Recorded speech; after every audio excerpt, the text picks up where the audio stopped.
Last time we were talking about, we got up to the time where, to the point where the Roman Empire had come in and was dominating the world. And so I want to start tonight with, I'm going to start with a series of maps as a review of where we are. And I want you to pay attention to the size of the different empires as I go through them, so you can compare them to what the Roman Empire was when it was there, just to you can get an idea of what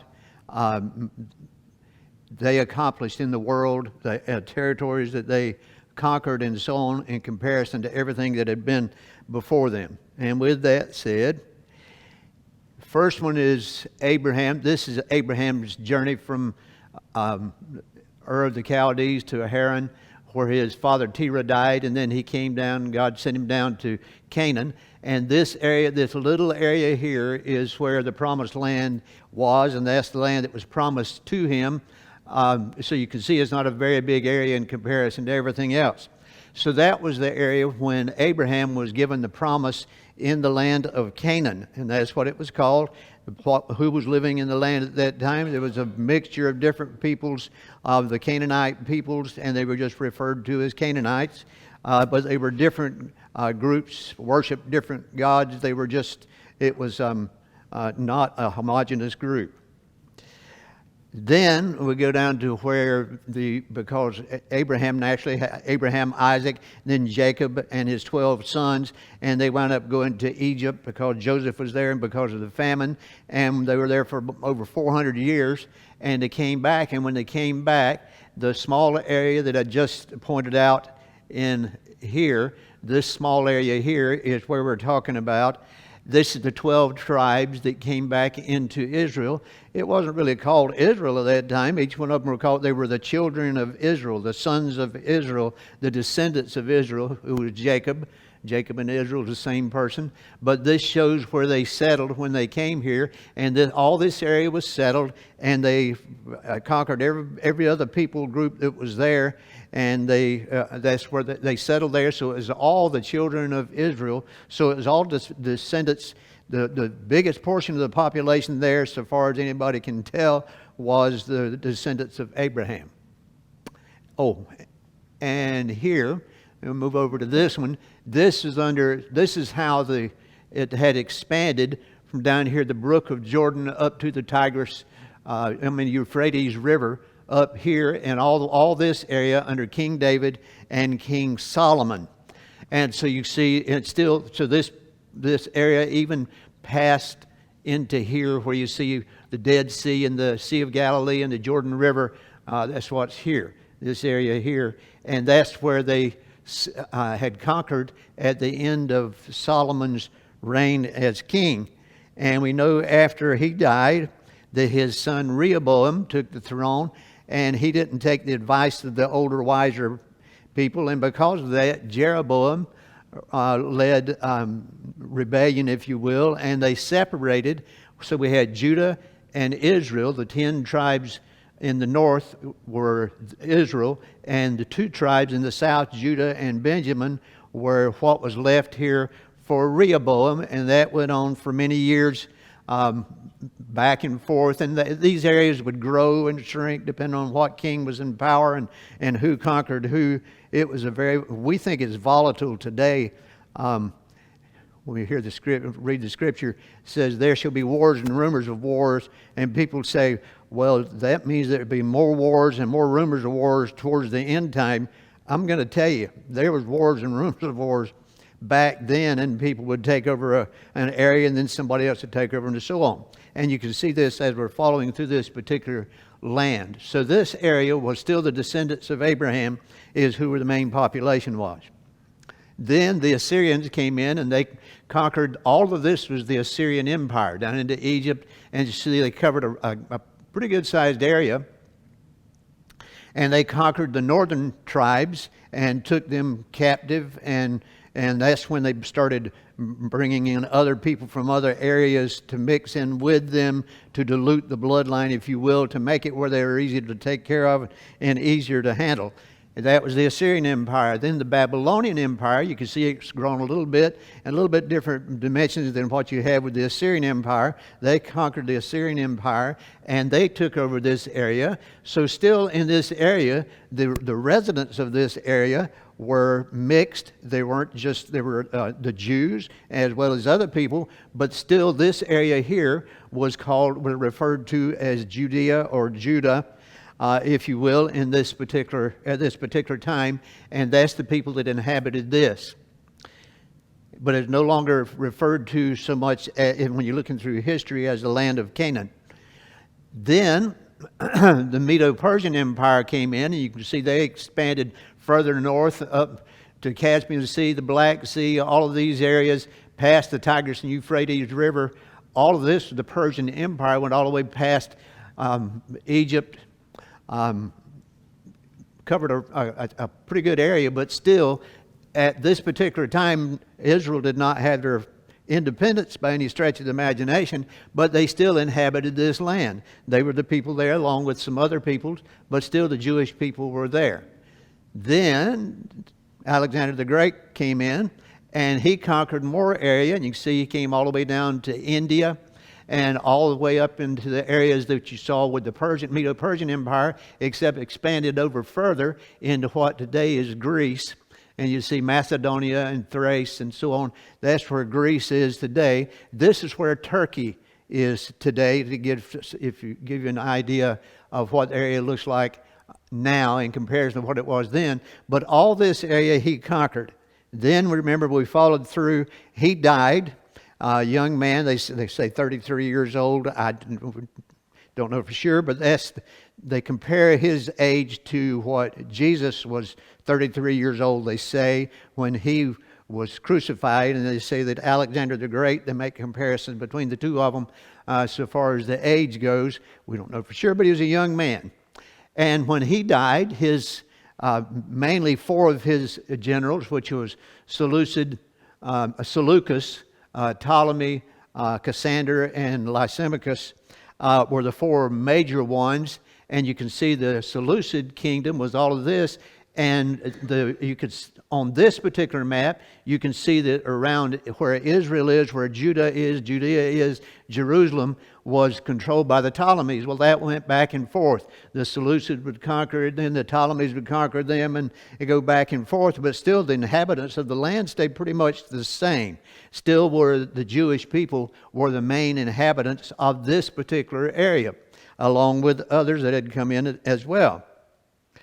Then we get to where just a couple of weeks ago we were talking about the Hasmonean dynasty, Hasmonean kingdom, which this is the one that I showed you a couple of weeks ago, or maybe last week, whenever it was. And each one of these different colors are just shows the different leaders of the Hasmonean Empire that conquered each area. Initially, they just had this, they controlled this, and they slowly spread out until they controlled a good bit of the land that the 12 tribes of Israel had controlled when they came back. Why are we having this study? We can tell who, because the argument today, the war that's going on there now that started on October the 7th when they came in and brutalized the citizens of Israel, things that they did were as barbaric as anything I've heard in modern day. But so they're having an argument over. We're having protests here on the street that the Palestinians, it says, from the river to the sea, Palestine shall be free, and all of this kind of stuff. So the question is, who does this land belong to? Who should be here? Who shouldn't be here? And who does it belong to through history? Well, this particular time, they had some independence. The land of Israel did, again, from the Seleucids. They really were still under their headship, if you will, to some degree. But they had some autonomy. They ruled themselves this particular period of time. And then this one shows what it was in 40 BC. That was the end of the Hasmonean Empire. But this was the areas that they covered. Judea, Samaria, Idumea, Perea, and all these, Decapolis, all these areas were where the Hasmonean Empire controlled at this particular time. Then, This is the Roman Empire. About 117 AD at its greatest extent. Look how much it covered. The most that we've seen covered up to this time under the Greeks were up over into here in a part of where Greece is today. Well, the Romans all the way over into Spain and Germany and France and the southern part of Britannia is what they call it there, Great Britain. If you see that, you see where the color changes. That's pretty much where Hadrian's Wall is. We won't get into why Hadrian built the wall, but one thing is to protect the empire. They never could conquer the Scots and the ones north of them. So, but this is the Roman Empire. You see, controlled a huge swath of land, and right here is where Israel is, and where Judea was at that time is what they called it. And so they were under the control of the Romans. So, now let's kind of put it together. 230 to 146, Rome came in and conquered around the Mediterranean. 142 to 129, Jewish rule under the Hasmoneans. 63 BC, Pompey of Rome annexes Israel, annexes as a part of not a separate kingdom under their control, but annexed it as part of the Roman Empire. And 37 to 4 BC was Herod the Great, who we know about Herod because he was the one that we read about that had the slaughter of the innocents and so on, was looking, the wise men came and talked to, that was Herod the Great.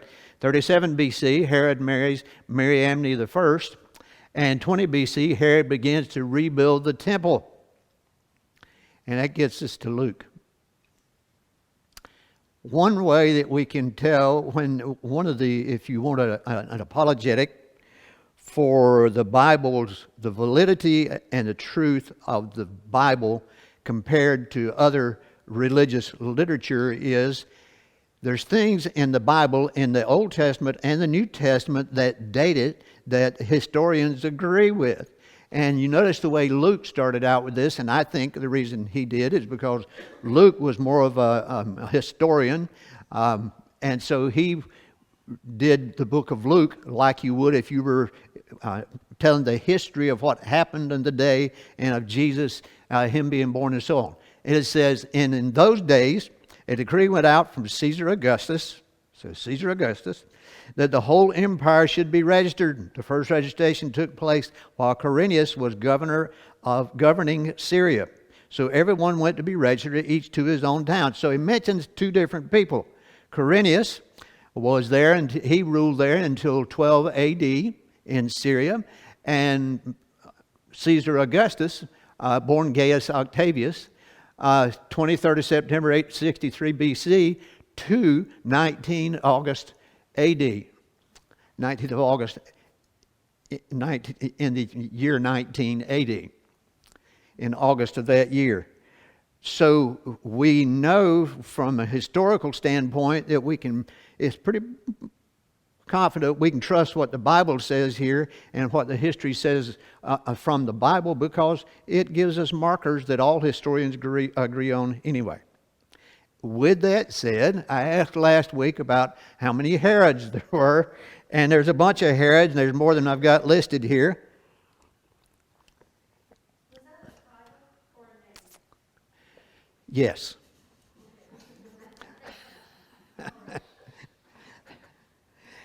That was not his name originally, but it kind of took that as a title, became a name. It was Herod the Great, and that's Luke 1 and 2, and Matthew 2 is Herod the Great.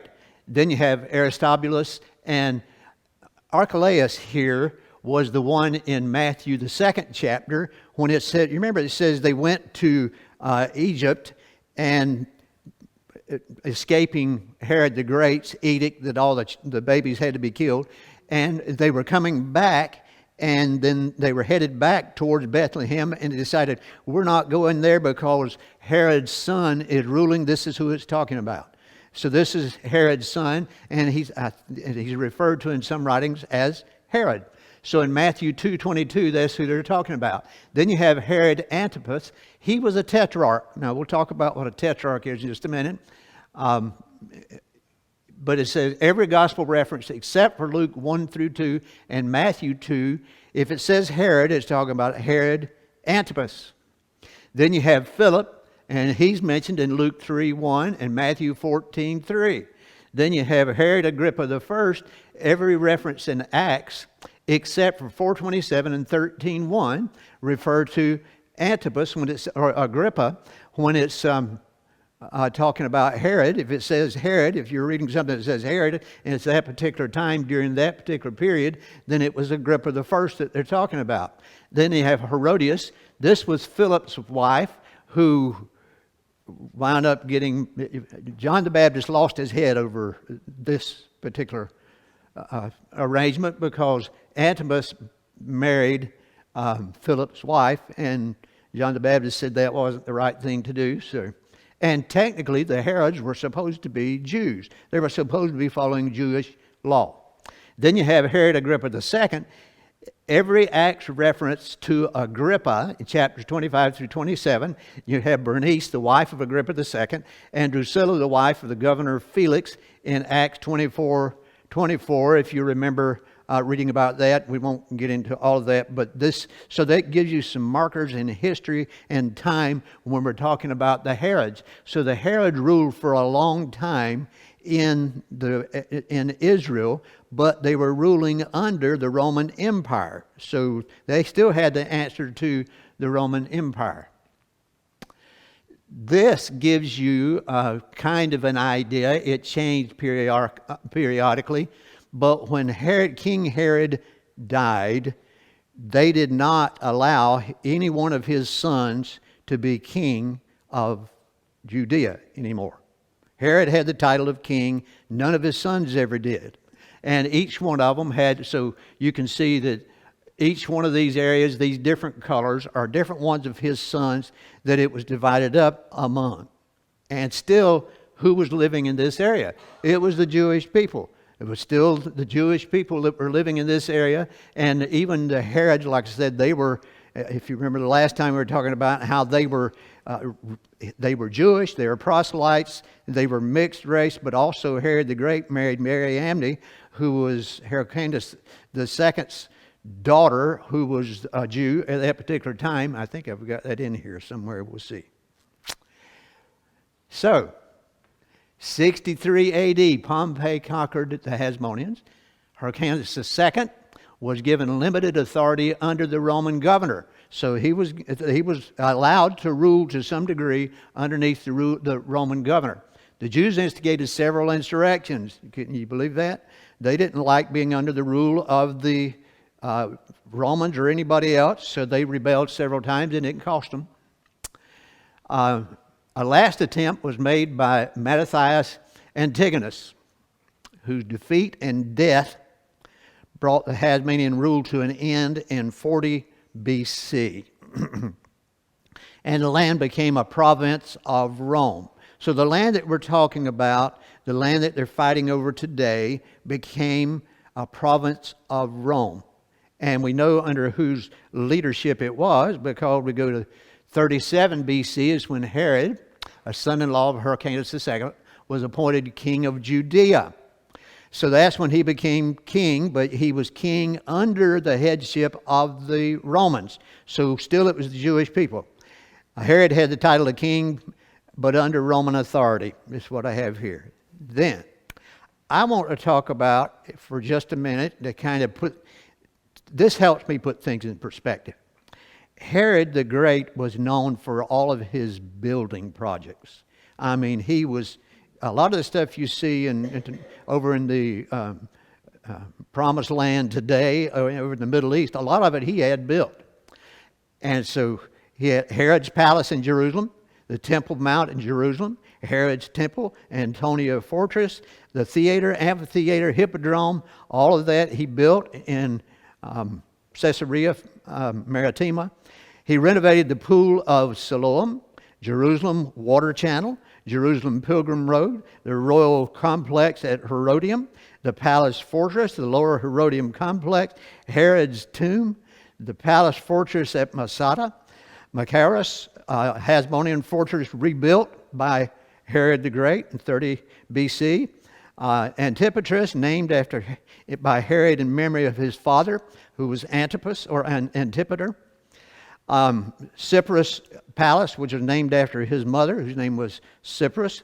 Alexandrium, a Hasmonean palace, which Herod rebuilt lavishly. Caesarea Maritima, with its palace and harbor. Cave of the Patriarchs. You remember, this is way back in our study earlier on this, and I showed this. I should have put a picture of that on here, but I didn't.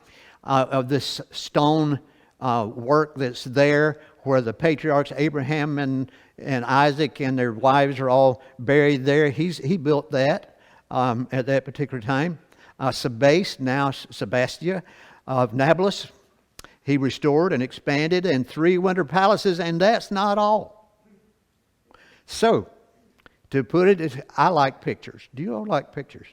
I can see when I see things in pictures, it helps me. This is an artist rendering of what Caesarea Maritima looked like. It's on the Mediterranean coast, and Herod had a palace there and had a palace in Jerusalem. He spent a lot of time here, and he named it Caesarea after the Caesars, naturally. So he was trying to curry favor with the Roman Empire in doing so. And he laid it out. And if you look, this is the Hippodrome here, where they had chariot races and all this kind of stuff. The Colosseum here, palace over here. It did not have an inland harbor, so he had one built.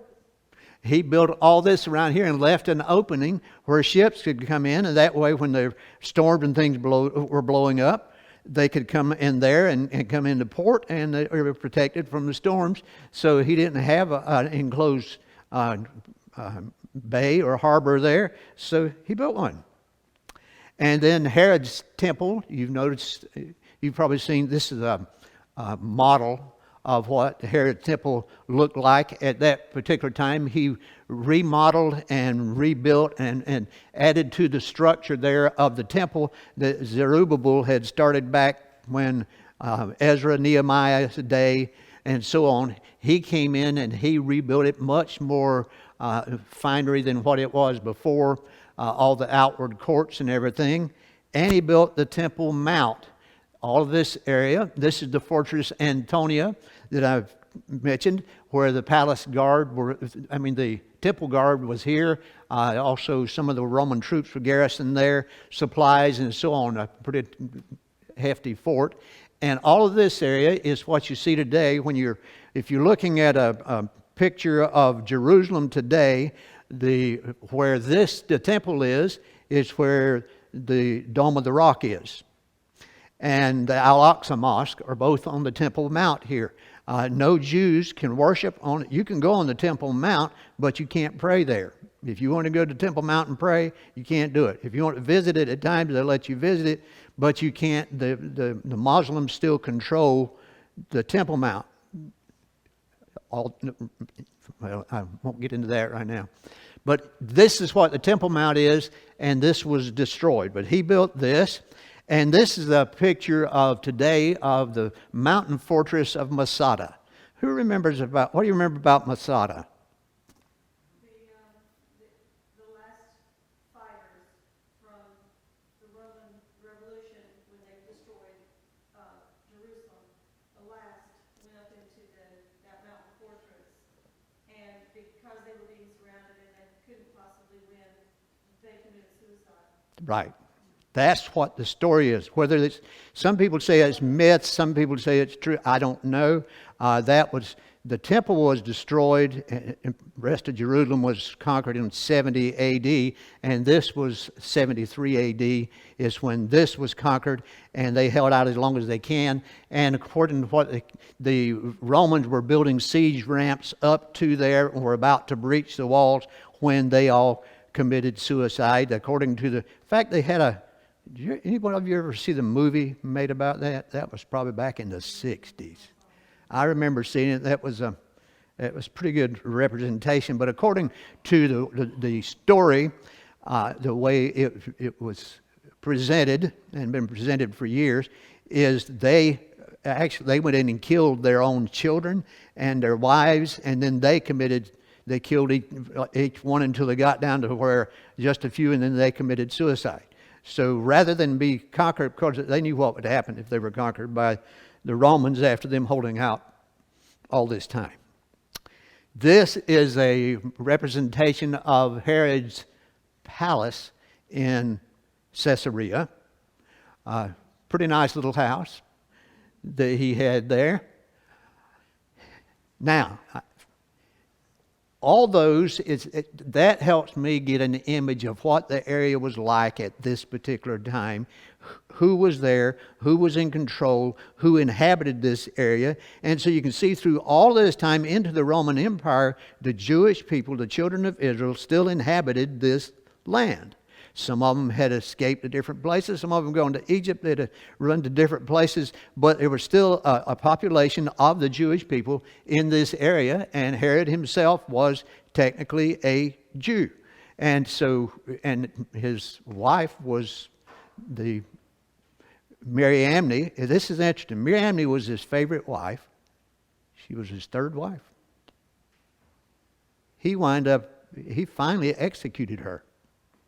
Had her executed because he thought everybody was plotting against him, and the truth was they were all plotting against him. And so anyway, he killed anybody that got his way. So when you know that, if you read in Josephus, he tells about that, about what happened at that time leading up to it. Then you can understand why Herod would be concerned when you're in the book of Matthew, when these quote, wise men, the Magi, came in and said, we're looking for the one that's born the King of the Jews. Well, they had been trying to overthrow him, even his own family, for a long time. So you can see why he would be concerned. It fits everything into place. Does that excuse what he did? No, but it helps understand it. Now, ethnarch and tetrarch, his sons, grandsons and so on, they got titles of either tetrarch or ethnarch, but they never were given they were never called king of Judea like Herod was. They were not given the title. Ethnarch is a title given to the governor of a Jewish province under the Roman Empire. Archelaus, you remember the one that I said that it was in Jerusalem. That's who he was. And he was an ethnarch. And tetrarch is a title given to a governor, a ruler of a quarter of a country, especially a fourth part. And Philip and Herod Antipas both had this title, but none of them ever had King of the Jews. But they were of Jewish heritage, one way or another, and they were Jewish people overseeing and ruling over Jewish people who were in this land at this time. 10 years after Herod's death, Judea came under direct Roman administration. Growing anger against increased Roman suppression of Jewish life resulted in sporadic violence, which escalated to a full-scale revolt in 66 AD. And this is what led to the Romans coming in and conquering them and destroying. Jesus said they said about the temple, how grand it was. He says, not one stone will be left upon another. That's actually what happened. In fact, I've seen pictures from over there of huge stones off the side of the Temple Mount. And they say some of these came from the temple, where they just took the stones and threw them over the side and they flattened it. They wanted to make sure there was no more problem. And then you see here it says about 73 AD is when they defeated the Jewish outpost of Masada. But still, the people were there. The Jewish people were still there. They were just conquered. It says the last brief period of Jewish sovereignty was Shimon bar Kokhba in 132 AD. That didn't hold. That didn't last either. The Romans round up, but for a little while, they ruled themselves again. And then if you look at this last part, it says 3 years later, in conformity with Roman custom, Jerusalem was plowed up with a yoke of oxen. What you see there today, people say if you want to walk down the Via Dolorosa, the way of Christ, that's not where the actual streets where Jesus walked. All that stuff was cleared out. It was demolished, it was destroyed, and it's been built back since then. Judea was renamed Palestina, and Jerusalem was Aelia Capitolina. So they changed the name of it. They wanted to get all the Jewish, they were tired of the Jews rebelling against them, rebelling against it. You have to admit, the Jewish people were pretty gutsy to rise up against an empire the size of the Roman Empire and want their freedom. I think I'd have just left it alone and we'd have been all right we did the best we could. During this time, from the Hasmonean dynasty to the revolt of 130, who inhabited the land? Jews. Who inhabited the land from the time of the 12 tribes to up to this time that we're talking about now? It was Jews. Were there other people there too? Yes, there was. But there were Jews there. So it's people. There are people saying today that the Jews had not lived there for thousands of years, and it was the Palestinians. Well, we'll talk about what Palestinian means in just a minute, and we'll get a little further as we go. Although the temple had been destroyed, this is important. Jerusalem burned to the ground. The Jews and Judaism survived the encounter with Rome. The supreme legislative judicial body, the Sanhedrin, which you read about in the New Testament, the Sanhedrin or Sanhedrin, depending on how you like to pronounce it. Sanhedrin is probably the right way because that's the way I pronounce it. So that's close enough. That's the successor to the Knesset, was reconvened in Yavne in 70 A.D. So they were still had a governing body there even at that particular time. Without the unifying framework of a state and the temple, the small remaining Jewish community gradually recovered, reinforced from time to time by returning exiles. Okay, so the Jews, even after this time of the Bar Kokhba rebellion, or whatever you want to call it, there were still Jews here. Some of them scattered, some went to different places, but there was still a Jewish presence there, and you can see that by the records of the fact that they had a governing body there. They had the Sanhedrin that was still meeting there, and there was people coming back from exile back to the land here. So they still had an attachment to the land. It's hard to understand for most people what that land means to the Jewish people. We live in North Carolina in the United States. How old is the United States? Less than 300 years old. And we have, like I figured I'd always live out here in Back Swamp, but we wound up in Jacksonville because of Diana's mother needed somebody to take care of her, so we moved to Jacksonville. I never thought I would not live in this community because I'd lived here from the time I was a little boy right on up until then, and we live in Jacksonville. So we have an attachment to the land, but I don't have an attachment to the land. I still own land out here. I don't have an attachment to that land the way the Jewish people did here, because Abraham, part of his covenant with God was that his descendants would inhabit this land. So the land means something different to them than what it does to us. Institutional and communal life was renewed. Priests were replaced by rabbis, and the synagogue became the focus of Jewish settlement. I have evidence that tells the different places where the synagogues were that they have excavated, archaeologists have excavated through the years. So they were reinstituted, but they didn't have a temple. The temple was not there. It had been destroyed. It had been wiped out. It was gone. It was nowhere around. But their presence was still there. And this is, I'm not trying to be cynical when I'm asking questions like this. Where were the Islamic people at this time? They didn't exist. There was no Islam at this time because it didn't occur until the 600s AD, many years after this, about 750 years after what we're talking about here. Now this is a quote, and so from World History Encyclopedia. Palestine in the ancient world was part of the region known as Canaan, where the kingdoms of Israel and Judah were located. The term Palestine was, or Palestine, depending on how you like to pronounce it, was originally a designation of an area of land in southern Canaan, which the people known as the Philistines occupied a very small part of.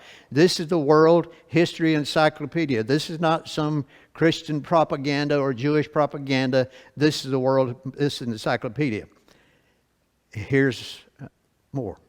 The whole of the region was referred to as Canaan in Mesopotamian texts and trade records found in Elba and Murray as early as 18th century BCE. If it was me putting this, I'd put BC, but I'm quoting somebody's BCE. While the term Palestine does not appear in any written records until the 5th century BCE in the histories of Herodotus. After Herodotus, the term Palestine came to be used for the entire region which was formerly known as Canaan. So this reference was to a region, to an area, not so much a people or a nationality or a race or anything else. It was a region. Now the Jewish Virtual Library, where does the word Palestine come from? The words Palestine and Philistine do not appear in the Quran. Palestine is also not mentioned in the Old Testament or the New Testament. It does occur at least 8 times in 8 verses of the Hebrew Concordance of the King James Bible. That's the Jewish Virtual Library. Though the definite origins of the word Palestine have been debated for years, and it has been, and are still not known for sure, the name is believed to be derived from the Egyptian and Hebrew word Peleshet, which appears in the Tanakh no fewer than 250 times. Roughly translated to mean rolling or migratory, the term was used to describe inhabitants of the land to the northeast of Egypt, the Philistines, and that's the same documentation from the previous one from the Jewish Virtual Library. So how did Palestinian become known as a nationality instead of a region? With that question, we'll take questions and comments because I don't want to get into that because it'd take longer than we have tonight. So any questions or comments?